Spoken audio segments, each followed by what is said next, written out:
Assalamualaikum warahmatullahi wabarakatuh. Alhamdulillah, asbahna wa asbaha mulkulillah, la hawla wa la quwwata illa billahil aliyyil azim. Allah Ta'ala bi kitabihil karim. A'udzu billahi minasyaitonir rajim. Bismillahirrahmanirrahim. Wa min ayatihi an khalaqalakum min anfusikum azwajan litaskunu ilaiha wa ja'ala bainakum mawaddatan wa rahmah. Inna fi dzalika la ayatin liqaumin yatafakkarun.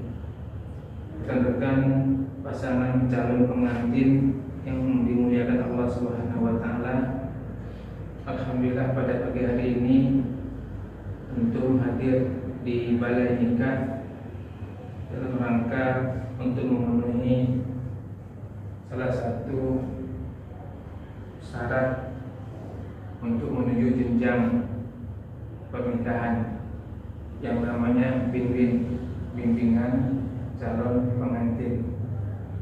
Sebab apapun hidup ini, dari kita dilahirkan orang tua kita sampai nanti dimasukkan kembali ke dalam kubur, semuanya tetap dibimbing.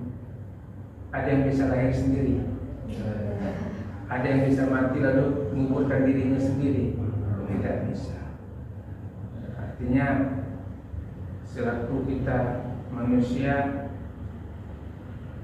dianjurkan untuk saling membimbing, apalagi akan menempuh hidup rumah tangga. Dulu kita sendiri, sebentar lagi kita berdua. Dulu kita punya masalah mungkin dengan orang tua,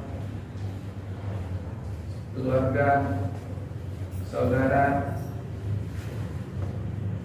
Itu bisa kita selesaikan. Tapi sewaktu nanti kita punya masalah dengan pasangan kita, kalau tidak ada bijak, maka yang terjadi masalah bukan selesai, tapi masalah bertambah. Nah, dalam kesempatan ini kami dari kantor urusan agama memberikan beberapa pencerahan. Saya yakin antum semua sudah siap untuk menikah. Yakin? Nggak ada keraguan? Ada yang dipaksa menikah? Ada yang dipaksa? Enggak.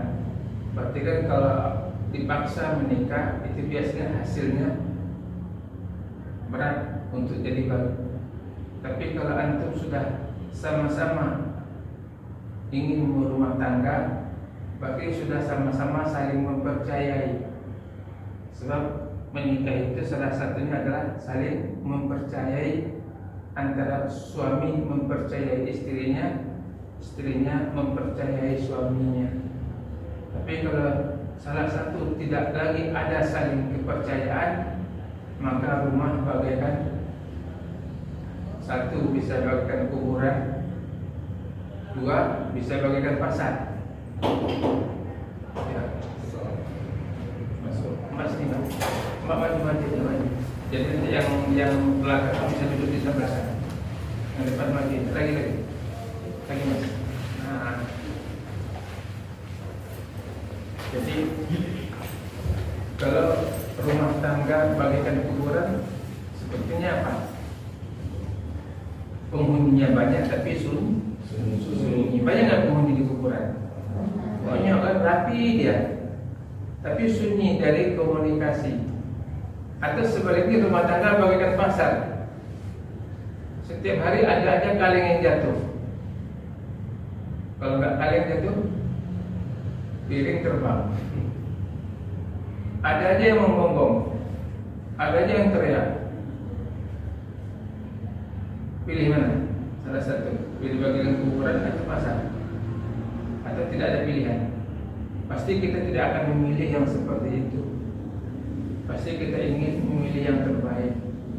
Jadi di saat pasangan putri menerima Anda datang melamarnya, dan lamaran itu diterima oleh orang tuanya dan dilanjutkan oleh melengkapi berkas surat menyurat dari RT, RW, lurah, ketua, camat, sampai Anda duduk di depan kami hari ini, itu menandakan pasangan putri ini sudah percaya dengan keberadaan Anda calon suaminya. Kalau dia tidak percaya, mau nggak? Sudah percaya kan? Yakin percaya. Nah, begitu juga mereka yang datang melamar Anda beberapa waktu yang lalu, itu dia sudah percaya Anda adalah wanita yang terbaik, pilihan yang terbaik di antara jutaan wanita. Satu-satunya hanya dirimu. Ya apa tidak? Yakin? Coba kau bilang, bukan kamu hanya satu-satunya. Kita mau nggak dinikahi orang? Tapi karena dia percaya di antara jutaan wanita yang ada di bumi ini, hanya dirimu lah yang terpilih menjadi pasangannya. Yakin? Aku juga jadinya, Pak. Ya kan? Karena dirimu lah pilihan satu-satunya. Kalau ada dua pilihan mungkin belum sampai ke sini hari ini. Ada pilihan yang lain? Yakin? Nah, saya meyakinkan hari ini supaya ini jangan menyesal gitu. Nyesal nggak ketika setelah dia pilih dirimu, kayaknya ada pilihan yang lain besoknya? Nyesal nggak? Nah, jadi sebelum penyesalan itu terjadi, hari ini saya nasihatin dulu. Sebelum naik ke ijab kabul, sebelum naik ke akad nikah, masih punya peluang untuk berpisah. Tapi kalau sudah nikah, udah ijab kabul, tiba-tiba ada pilihan lain yang datang, ngamuk-ngamuk, bagaimana? Mana yang lebih menyakitkan? Lebih menyakitkan nanti setelah ijab kabul datang pilihan yang lain, atau hari ini ada pilihan yang lain? Mana yang lebih menyakitkan? Nah, bagusnya dari sekarang kan? Nah, bagus dari sekarang. Tanya sekali lagi, masih adakah pilihan kedua? Hanya satu-satunya? Nah, Mbak, yakin Mbak ya? Besok kalau udah akad nikah, udah ijab kabul, udah 3 minggu menikah, tiba-tiba datang pilihan yang kedua, berarti dia adalah seorang ponjak atau juga dijengkok. Ya, aku pembohong. Nah, tolong tuan-tuan, ya, setelah Anda yakin wanita ini yang Anda nikahi, maka dari sekarang berilah kepercayaan pasangan Anda memang adalah laki-laki yang terbaik di mata mereka. Betul kan? Kenapa Anda pilih orang-orang ini pasangannya? Karena Anda menganggap mereka lah laki-laki yang terbaik. Laki-laki yang terbaik itu bagaimana? Satu, laki-laki yang beriman kepada Allah Subhanahu wa Ta'ala. Tanyakan KTP-nya kemarin, agamanya apa? Yakin? Udah tengok KTP? Udah tengok KTP? Kalau KTP-nya sudah nampak Islamnya, menandakan laki-laki Islam itu adalah laki-laki yang harus taat kepada Allah. Jadi setelah Anda rumah tangga nanti, ketaatan Anda harus Anda sempurnakan. Kalau selama ini sholat subuhnya kadang sholat, kadang tidak, sholat maghribnya kadang sholat, kadang tidak, 5 waktunya seenaknya saja kapan maunya, ya mungkin berurusan sama Allah nanti di akhirat belum terasa saat ini. Tapi kalau berurusan dengan polisi, saya tanya sama Anda, ini ada polisi lewat nih, polisi berdiri pinggir jalan nih, Anda bawa motor, ya, Anda tidak bawa SIM, lalu kedengaran suara azan, Allahu Akbar, Allahu Akbar. Mana yang lebih berdetak jantung Anda, mendengar suara azan atau melihat polisi? Ya Mbak, mana yang lebih bergetar hati Anda, melihat polisi atau mendengar suara azan? Mana yang Anda lebih takuti pada waktu yang itu?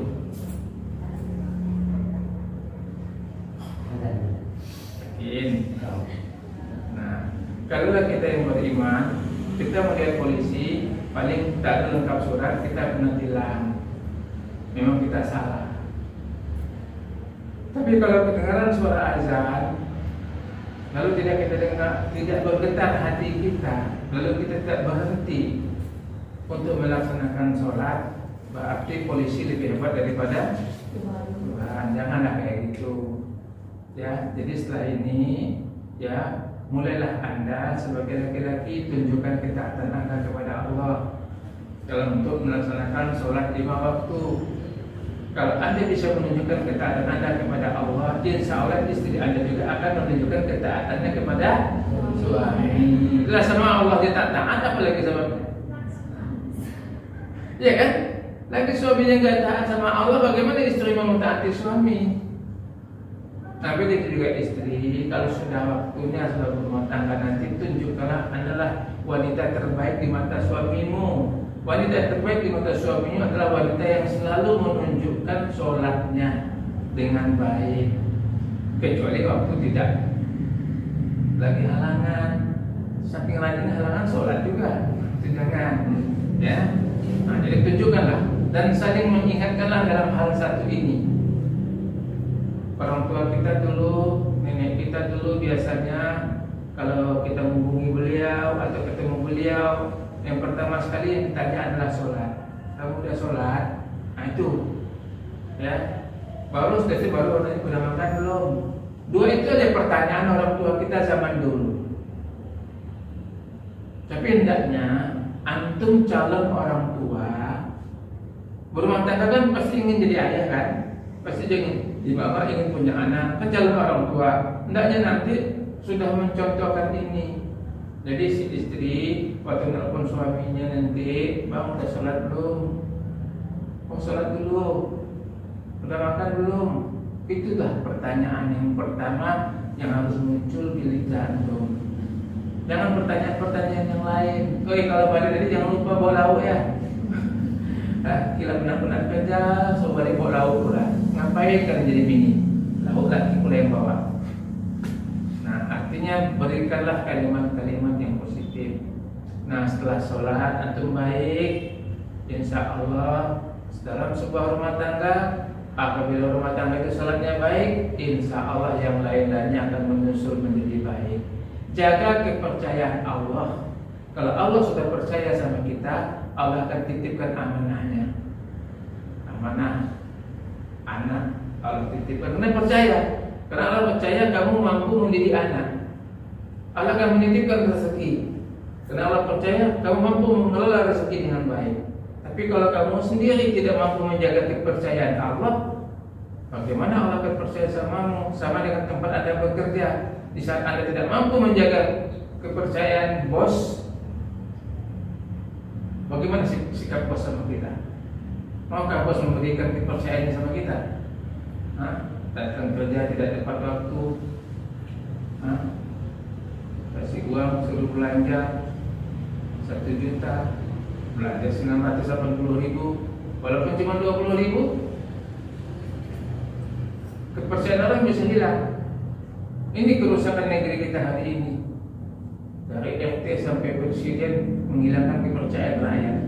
Setiap hari ada beritanya korupsi, tidak ada berita yang lain. Nah, bagaimana kita mempercaya? Hal yang terbesar, nah bagi rumah tangga, hal yang terkecil adalah jaga kepercayaan istri. Bagaimana suami menjaga kepercayaan istri? Istri juga harus mampu memberikan yang terbaik sama suami. Suami bisa melakukan yang terbaik sama istrinya apabila istri mampu. Jangan sering menyalahkan. Kamu aja kasar sama aku, bagaimana aku udah kasar sama kamu? Jangan. Itu yang sering kita hadapi di rumah tangga sekarang ini. Kalau suami kasar, kita balas kasar. Berpikirlah, kemungkinan suami kita baru ada masalah di luar, lalu masalah itu terbawa dalam rumah. Jangan dibalas langsung dengan kasar. Kamu aja cuek sama aku, ya aku cuek juga lah. Cari masalah kenapa dia cuek. Ada apa suamiku ini cuek sama aku? Mungkin ada salah, ada salah cakap, mungkin ada salah pelayanan, salah ngomong. Kita harus memperbaiki diri kita. Jangan suruh orang memperbaiki dirinya, kita tidak memperbaiki diri kita. Nah, disinilah pentingnya rumah tangga nanti. Ya, satu tadi jaga kepercayaan Allah Subhanahu Wa Taala dengan apa? Dengan melaksanakan ketaatan kepadanya. Bagaimana melaksanakan ketaatan kepadanya? Laksanakan perintah Allah. Apa perintah Allah yang pertama? Sholat. Jadi Anda jangan tinggalkan sholat setelah rumah tangga nanti. Apapun kesibukan Anda sehat tetap sholat, Anda sakit tetap sholat. Kalau itu sudah mampu, insya Allah yang lain-lain nanti akan mengikuti. Nah, yang kedua, ya, jaga kepercayaan pasangan. Ya, istri harus jujur sama suami, suami harus jujur sama istri. Kenapa pasangan tidak ada kejujuran? Karena ada di antara kita yang mulai berbohong. Ya, jadi tidak usahlah berbohong. Kenapa? Kebohongan itu pasti selalu ketahuan. Ada nggak kebohongan tidak ketahuan? Ketahuan. Suatu saat nanti dia akan ketahuan. Ya, bahwa kami yang udah tua-tua kayak gini itu sudah menjalani berumah tangga. Memang ketidakjujuran itu akan merusak segala-galanya. Nah, tapi bagaimana pasangan supaya jujur? Tolong pesan saya, wahai para istri, ya, berikanlah yang terbaik untuk suamimu. Kami laki-laki ini, ya, adalah makhluk yang terjinak di bumi. Siapa manusia terkuat di bumi? Siapa? Belum nikah, masa takut-takut. Ras terkuat di bumi siapa? Perempuan. Oh, tuh. Tunjuk ya. Ya, perempuan itu adalah ras terkuat di bumi. Kami ini adalah makhluk paling lemah di bumi. Makanya peliharalah kami dengan baik. Kalau kamu pelihara kami dengan baik, apapun disuruh kami kerjakan. Tapi di saat kamu tidak mampu memelihara kami dengan baik, kucing pun kena tendang. Apa kata kucing? Apa salah? Nah, jadi ada 4 pada kesempatan ini, karena waktu kita terbatas. 4 hal yang harus Anda miliki. Ya. Ada 4 cara membahagiakan pasangan. 4 ini saja, enggak usah banyak-banyak. Ya. Kalau ingin rumah tangga Anda baik, 4 ini harus Anda jadikan modal, Anda bawa pulang. Kalau kepercayaan sudah tadi, ya. Kepercayaan Allah kepada kita jaga. Kepercayaan pasangan kita jaga. Nah, 4 yang harus kita berikan kebahagiaan. Ya.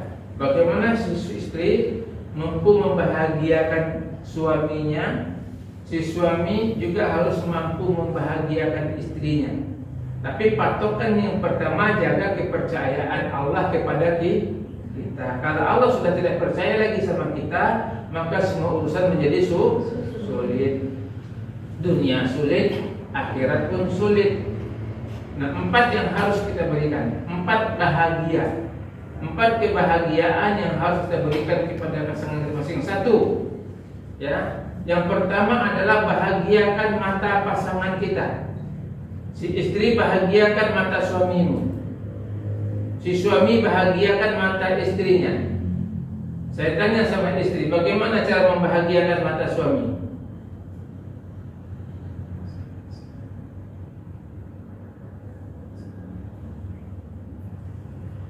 Cara membahagiakan mata suami, 1, tampillah dengan penampilan yang terbaik di hadapan suamimu.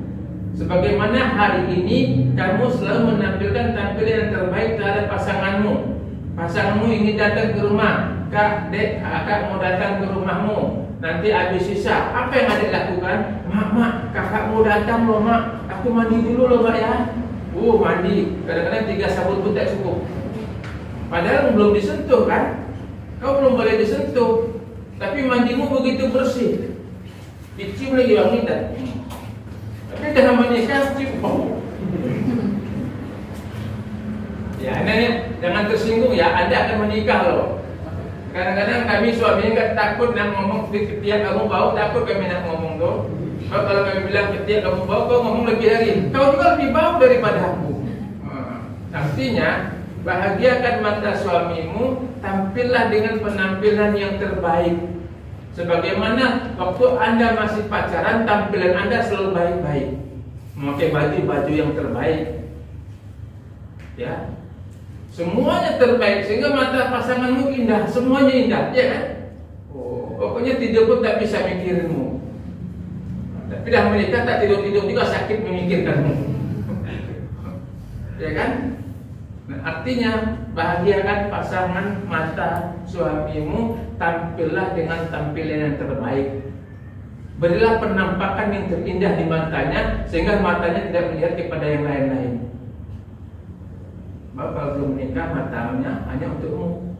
Tapi setelah menikah penampilanmu dengan penampakanmu berbeda dengan sebelum menikah, maka matanya berpindah ke tetangga sebelah.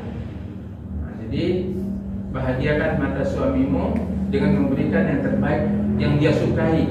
Apa yang disukai suamimu, suka melihatmu, maka berikanlah itu untuk suamimu. Nah, satu tanya lagi sama itu kan untuk laki-laki. Nah, bagi wanita apa yang disukai dari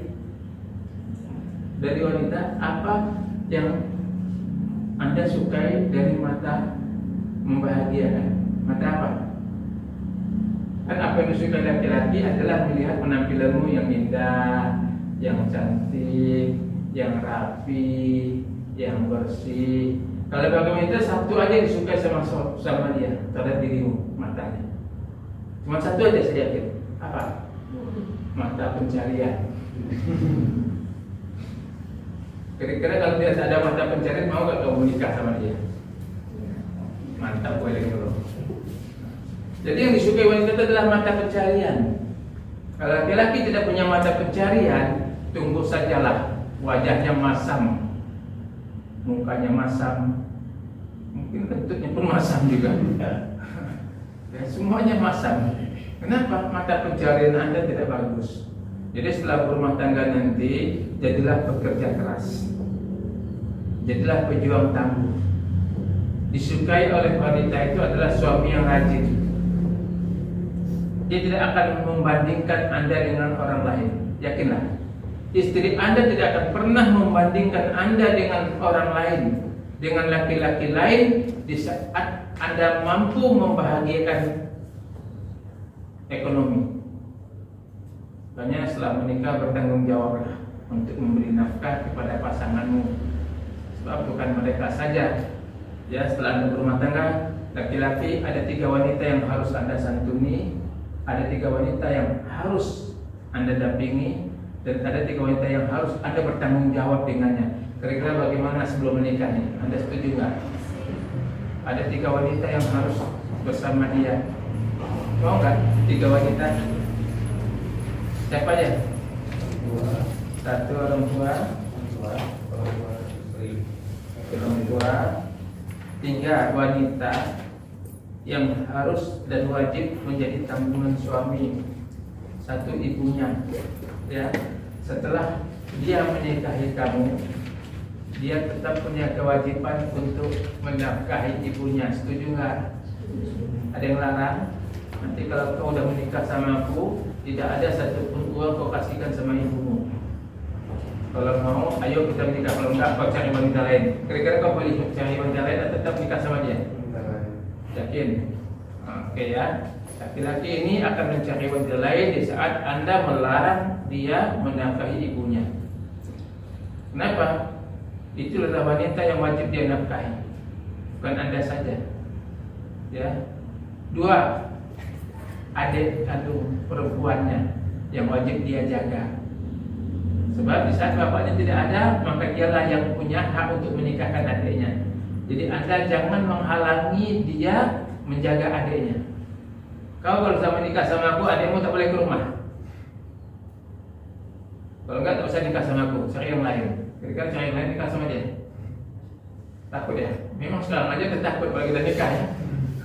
Sekarang kita takut kalau kita nikah. Tapi jangan, itu pentingnya ketika baru istrimu. Jadi 3 wanita ini harus Anda jaga dan wajib Anda jaga dan Anda nafkahi. Nah cuma nanti kalau sudah berumah tangga, yang biasanya kasih mama uang 500 atau 1 juta, besok kasih tahu mama, malah mama sendiri bilang, nah kalau udah nikah kau salah kasih mama uang lagi. Ya mak, itu basa-basi mama ya. Jangan kau kira iya betul, tak kau kasih sama sekali. Namanya mama itu selalu ngomongnya kayak gitu. Tapi kamu tetap mungkin ngasihnya kurangi jadi 250 atau 300. Ya, kenapa? Bagaimanapun mama kita dianggap kok mama punya pensiun, tidak. Mama tuh ingin merasakan darah keringatmu. Paham maksud saya? Bukan karena mama punya pensiun, mama punya ruko, punya sewa, tidak. Itu kadang-kadang mama yang baik dia terima, tapi dia tabung. Kalau memang dia tidak punya kebutuhan, dia terima, dia tabung untuk siapa nanti? Untuk anakmu juga baliknya, untuk cucunya. Ya, istriku ini sekarang sibuk sama cucunya, cucuku udah 4 loh. Ya. Nah, jadi janganlah kamu pelit. Kadang-kadang juga mama kita kalau di kampung juga dia lebih cenderung kepada anaknya yang susah. Yang kita kirim tuh dia bagi ke anaknya yang susah. Nah, artinya rezekimu jangan kamu putus untuk mamamu. Walaupun cuma 100 ribu kasihlah. Tetap diingatkan. Kalau lebih alhamdulillah. Nah, wanita, pasangan, ya, jangan kau menghalangi, jangan kau bertanya di saat suamimu ngasih ke mamanya. Ya saya yakin dia pandai membagi-bagi. Bang, kau mau kasih mama berapa? Udah nyebut kau, tak boleh manggil suami kau ya. Bang, kau kasih mama berapa? Memang kalau bisa kasih tahu aku dulu. Itu tak boleh. Kalau istri wajib kasih tahu suami, ya, bang, aku mau kasih mama uang loh bang, berapa bagusnya. Nah, ya, tak boleh ngasih diam-diam saja. Itu pula syariatnya begitu ya. Dan suami jangan pelit sama mertua. Kau mau sama anaknya harus mau juga sama mamanya. Ini mau sama anaknya aja, bapaknya tak mau. Jangan. Kalau mau sama anaknya, berarti kita mau sama mamanya, mau sama bapaknya. Nah, bila perlu besok kalau udah berumah tangga, ya, walaupun itu untuk mama anda, kau kasih ke bini, dek, ini kasih ke mama dek uang dek. Karena bang, biar mertua merasa menantu memperhatikan. Nah, itu penting loh. Dalam dunia psikologi kejiwaan seorang ibu, di saat menantu memberikan, itu penghargaannya kepada menantu itu luar biasa. Jangan sampai laki kita, mak aku kasih uang 500 mak ya, tapi jangan bilang sama biniku mak ya. Oh itu tidak boleh. Berarti ketahuan bini kita pelit. Kalau kita pelit sama orang tua, rezeki kita juga akan menjadi medit. Nah, begitu juga sebaliknya, si istri, bang, abang kasih ke mama uangnya. Enggak, abang, nama kasih belanja mama. Jadi mertua merasa anaknya betul-betul menghargai orang tuanya walaupun sedikit. Nah itu yang pertama tadi, bahagiakan mata, ya. Istri, tampillah dengan tampilan yang terbaik. Sebagaimana anda belum menikah, tampilan anda baik, wangi, bersih, harum. Setelah menikah tetap seperti itu. Jangan sampai sebelum menikah anda senang, wangi, bersih, harum, bagus, indah, cantik, lain-lain sebagainya. Setelah menikah ada bau-bau putih, bau-bau merah, ada bau rawit lagi, tidak mana-mana. Ya, artinya janganlah tampil yang indah. Nah yang kedua, bahagiakan telinga pasanganmu. Bagaimana cara membahagiakan telinga pasangan? Keluarkanlah kalimat-kalimat yang baik terhadap pasangan kita masing-masing. Jangan mengeluarkan kata-kata yang tidak baik. Pincang dah kemana pagi-pagi? Mentang-mentang suami kita agak pincang sikit, panggil pincang. Tak boleh merendahkan pasangan kita. Peka. Laki-laki kan? Peka, bangunlah. Tak bangun-bangun kan? Kalau kau tahu bini peka, siapkanlah bom samping tu. Tepat waktu bangun pagi-pagi. Jadi janganlah mengeluarkan kata-kata yang tidak menyenangkan hati pasangan masing-masing. Panggillah dengan kata-kata sayang. Sekarang kan udah panggil kan, yang beb, malam minggu jam berapa kita jalan, ya kan? Ada kan panggilan-panggilan kode untuk pasangannya. Nah, panggilan kode itu terapkan. Cintaku kah, sayangku kah, ya. Panggillah dengan kalimat-kalimat yang istri kita merasa tersanjung. Karena wanita itu paling suka disanjung. Nah, panggillah suami itu yang menyenangkan kejiwaannya, jangan menggoncang kejiwaannya. Ya, terserah pokok panggilan, ucapan kalimat-kalimat yang bagus sehingga sewaktu mau berangkat kerja suami merasa bahagia, istri juga merasa bahagia. Jadi bahagia kan telinga adalah dengan mengeluarkan kata-kata yang baik. Jangan ada perkara-perkara yang tidak baik yang saling menghujat. Jadi Anda jangan saling menghujat kalau marah. Ya, kalau marah bisik-bisik aja lah. Kalau udah marah sangat pukul bini itu, bisikin telinganya, diam deh. Jadi jangan sampai kalau bisa kalau Anda bertengkar, ya jangan sampai dinding sebelah kedengaran pertengkaran Anda. Jadi bertengkarlah dengan baik, ya, kayak orang bisu bertengkar lah. Artinya, kemudian biasakanlah lisan-lisan Anda mengeluarkan kalimat-kalimat yang baik. Jadi dalam satu hari itu adalah di rumah tangga nanti suami membaca Al-Quran atau istri membaca Al-Quran. Jangan sibuk 24 jam main TikTok terus. Laki pulang main TikTok, suami pulang main TikTok. Jadi nggak ada kebahagiaan dalam rumah tangga kalau teman di rumah adalah handphone. Jadi kalau setelah di rumah Anda banyak duduklah untuk sharing, berdiskusi dalam menghadap masa depan. Nah, jadi artinya berdiskusilah untuk menatap masa depan. Kalau hari ini ada 18 pasangan yang mau menikah, maka di pengadilan agama ada 80 pasangan yang mau bercerai. Apa penyebabnya? Penyebabnya satu, tidak mampu membahagiakan mata pasangannya. Istri tidak pandai bersolek di rumah, sedangkan suami di luar tengok bersolek semua. Istri hanya bisa bersolek keluar rumah. Jadi kan kayak gitu ibu sekarang kan katanya, kalau pergi keluar rumah pandai dia bersolek, cantik dia. Tapi setelah di rumah, beda pembantu beda tipis. Masih cantik pembantu dia kadang-kadang. Jangan sampai ya, pembantu lebih cantik daripada bini, bahaya itu. Jadi harus dia mempercantik diri di rumah sehingga betah suami. Kalau suami betah di rumah menandakan rumah tangga itu bahagia. Tapi kalau suami tidak betah di rumah, berarti menandakan rumah tangga itu bencana. Jadi bahagiakanlah suamimu, ya, bahagiakan matanya, ya. Suami juga bahagiakan mata pencarian Anda sehingga istri Anda bisa menerima dengan senyum setiap pulang. Tanggal 1 bunyi ting, saldonya muncul. Bos, nambah nih saldo. Ini kita nunggu-nunggu ting, tanggal 1 saldo muncul langsung hilang. Kenapa tuh? Langsung muncul langsung hilang. Kenapa? Saldonya muncul loh, teng langsung hilang. Langsung ditarik sama tagihan cicilan.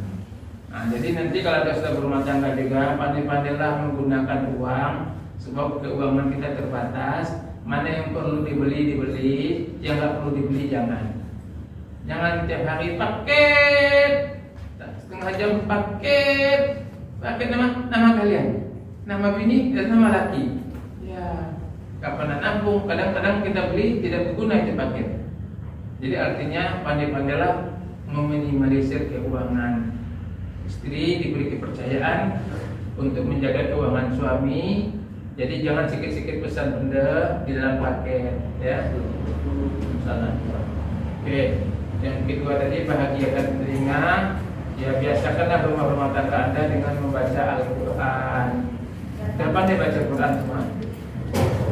Nampaknya ke depannya salah satu syaratnya baca Quran dan dapat sertifikat juga kayak anak sekolah nampaknya. Takut suami Anda tidak pandai baca Quran itu. Betapa sedihnya kita para istri menemukan suami tidak pandai baca Al-Quran. Begitu juga sebaliknya, betapa kecewanya sang suami mendapatkan istrinya tidak pandai baca. Kecewa nggak ada? Saya tanya, kecewa nggak Anda suami istri Anda tidak pandai baca Al-Quran? Untuk apa Anda menikah? Jadi mungkin Pak Rahmat ke depan ini harus ada sertifikat pandai baca Quran juga di pasangan suami istri ini. Dan anak sekolah juga. Banyak belum bisa. Udah bisa semua. Bisa. Ya, artinya kenapa? Kita khawatir nanti setelah dia berumah tangga, rumahnya tidak hidup dengan orang yang membaca Al-Quran. Karena pasangan tak ada yang pandai baca Quran, yang pandai baca TikTok gitu. Ya kan? Nah, mungkin ini akan muncul peraturan baru nih. Akhirnya tak jadi nikah kalian. Tak jadi nikah kalau sama Quran pulang. Itu bukan kesalahan kalian. Kesalahan orang tua kalian dulu. Kenapa tidak diajarkan anaknya Al-Quran gitu? Seharusnya kan orang tua kita sudah ngajak kita baca Quran. Tapi saya yakin semua Anda sudah bisa. Kecuali memang dia mu'alaf. Ada mu'alaf sini? Ada yang baru masuk Islam menikah? Nah, kalau dia baru masuk Islam, baru saya yakin dia belum bisa baca Al-Quran. Tapi kalau Anda dari neneknya ataunya Islam, lalu Anda hari ini tidak pandai baca Al-Quran, maka kemungkinan besar yang masuk neraka nenek atau kalian lah, mama kita lah. Kenapa? Karena kita harus pandai dari mereka. Nah, saya yakin Anda pandai semua. Jadi usahakanlah dalam satu hari itu mungkin Anda ada membaca Al-Quran di waktu-waktu yang tertentu. Habis sholat subuh bacalah agak 1 juz atau setengah juz. Ada juga para istri kalau nanti udah ketahuan tanda-tanda hamil atau sebelum hamil bacalah Al-Quran. Kalau Anda rajin baca Al-Quran dari sekarang sampai Anda hamil sampai melahirkan, bahwasanya bayi-bayi yang Anda kandung itu akan jadi penghafal Al-Quran di usia-usia kecil. Mungkin 12 tahun dia ada pandai baca Quran, ada pandai menghafal. Kenapa? Dia sedang menyimpan. Saya ingat ya, para istri, Anda rajin baca Quran nanti setelah menikah ini. Kenapa? Anda baca bayi yang Anda kandung itu sedang merekam. Sedang merekam. Ini rekaman nih. Kalau direkam, masuk ke rekaman bisa muncul nggak? Nah, bayi-bayi Anda itu merekam bacaan Quran Anda. Walaupun Anda tidak hafal, dia nyimpan.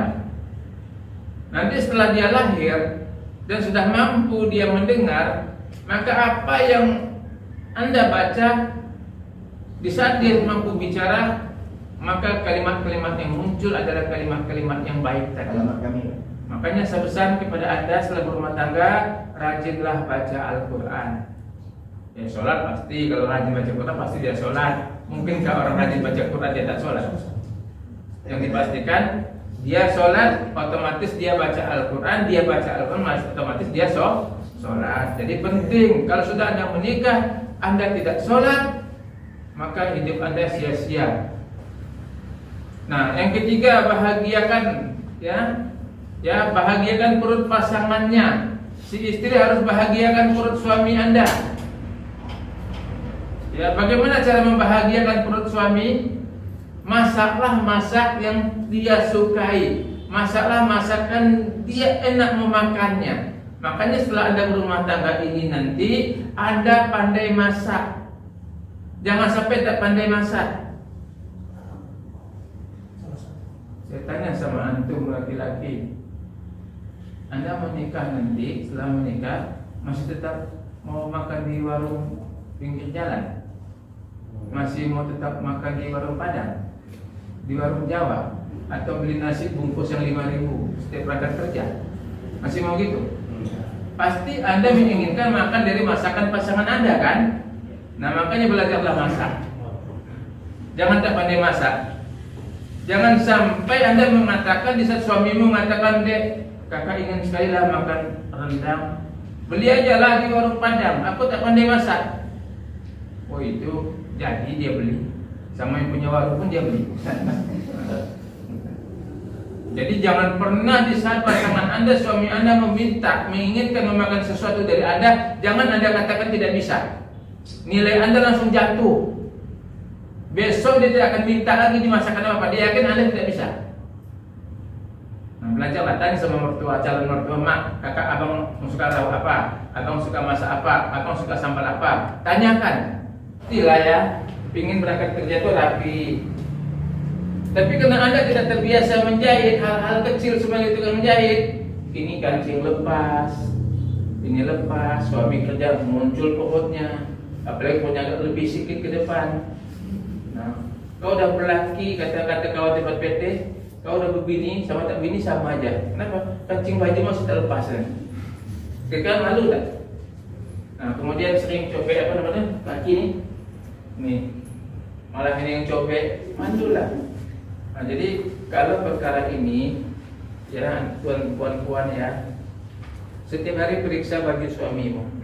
Yang kau periksa dompetnya aja sama HP-nya. Ya, periksa baju suamimu, celana suami mana yang robek, langsung jahit. Bahagia, sepele tapi dia bangga. Tapi di saat yang sepele ini Anda sia-siakan, kancingnya lepas atau celananya robek dulu, kolor kau nampak. Apa yang Anda ingat? Apa yang ada di pikiran Anda? Pasti yang di pikiran Anda adalah bini Anda. Keterlaluan betul biniku, masa ini enggak ditengoknya. Sedih tak? Aku sedih loh. Sedih enggak? Kecewa enggak? Kecewa. Jadi tolong setiap hari, setiap Anda mencuci, setiap setrika tengok mana pasangan baju pasanganmu. Jangan sampai pelakoyak pula, itu pula yang dipakai. Belikan. Kadang-kadang banyak kita lihat suami-suami ini baju dalamnya udah robek-robek, hanya baju pernah beli. Tak tega kita tengoknya. Kau tengok pula bikin kalung-kalung emas kan, kayak di TikTok kan. Lukis-lukis emas, kalung. Pas tengok celana kalau laki ni koyak.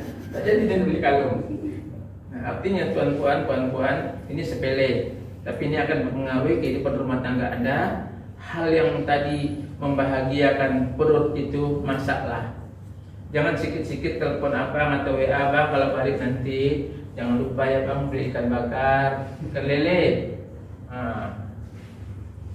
Minta sayur, minta kuah. Janganlah. Kalau bisa bang, nanti makan di rumah ya. Adik udah masak lo, fotoin jengkol sama daun ubi. Woi senang dia. Jangan pernah sekali-sekali suami buka gedung rumah tak ada isi. Dia sudah berbini, sudah berumah tangga. Paham maksud saya? Jangan suami pulang ke rumah buka tudung kosong atau lauk yang 3 hari yang lalu masih di situ kepala ikan. Sudah tunggu pula lalatnya. Jangan. Setiap hari Anda harus periksa tudung Anda. Setiap hari. Suami pulang ada yang baru. Enggak perlu mewah-mewah dalam rumah tangga tuh. Yang penting ada. Habis waktu. Ya. Paham maksud saya? Nasi di restoker janganlah sampai 3 hari nasi itu juga. Anda sibuk main handphone, laki balik tengok tudunglah kuning itu nasi. Dia tak mau ngomong, dia tak ngomong. Kami laki-laki ini kalau sudah kecewa kami enggak banyak ngomong. Kalau kami sudah marah, kami enggak banyak ngomong. Kenapa? Kalau kami ngomong sekali, kalian 3 kali gitu. Ya kita sepatah dia 3 patah, kita 3 patah 6 patah. Artinya ada yang patah-patah nih. Bagus sudah ngomong lah. Nengok nasi tudung, maaf ya. Ini pengalaman kami lah yang senior-senior nih. Buka tudung, buka restoker, nengok nasi udah kuning. Kami tutup, kami keluar. Kami cari makan tempat lain. Besok buka lagi tudung. Nasi tengok kepala ikan nasi masih itu juga. Kami nggak ngomong, kami pergi keluar. Kami makan. Dan 4 kali 3 kali tanya orang warung. Orang warung nanya, bang bininya mana? Ada di rumah. Kau makan di warung terus. Tak pandai masak ya bini abang itu. Kenapa? Kepala ikan dah gimana saya pindah-pindah. Nah, jadi ya. Nah, kalau gitu sama aku aja bang nikah. Sedap lah, banyak pilihan kan. Kan selesai urusan. Jadi jangan sampai berpikir suami makan di tempat yang lain.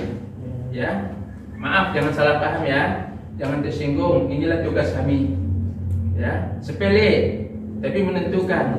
Usahakan baju suamimu itu kamu yang cuci. Jangan serahkan ke laundry, semua ke laundry. Kadang-kadang lah koyak celana itu kamu nggak tahu. Maaf, ini kami dah senior, bukan kami cerita pengalaman kami, tapi pernah juga mengalami. Ya kan? Nah, tapi hendaknya yang ini kami sampaikan jangan terulang.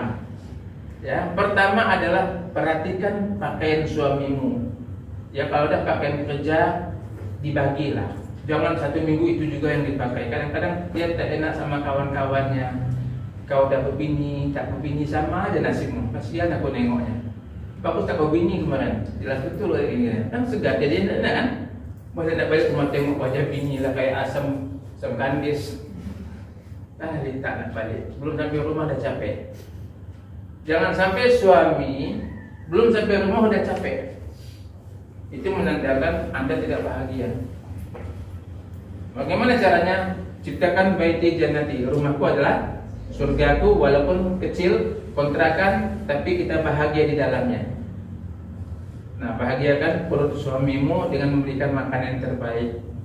Tapi Anda, wahai para suami, paham juga lah macam mana dia berikan makanan yang terbaik. Uangnya cuma 10.000 seminggu. Minimal itu distandarkanlah berapa jatah makan satu hari. Jatah makan 30.000. Nah, berikan 30.000. 30.000 beli ikan setengah kilo baru 10.000. Dapatlah 5 ekor. Beli cabai dia bisa makan 3 hari.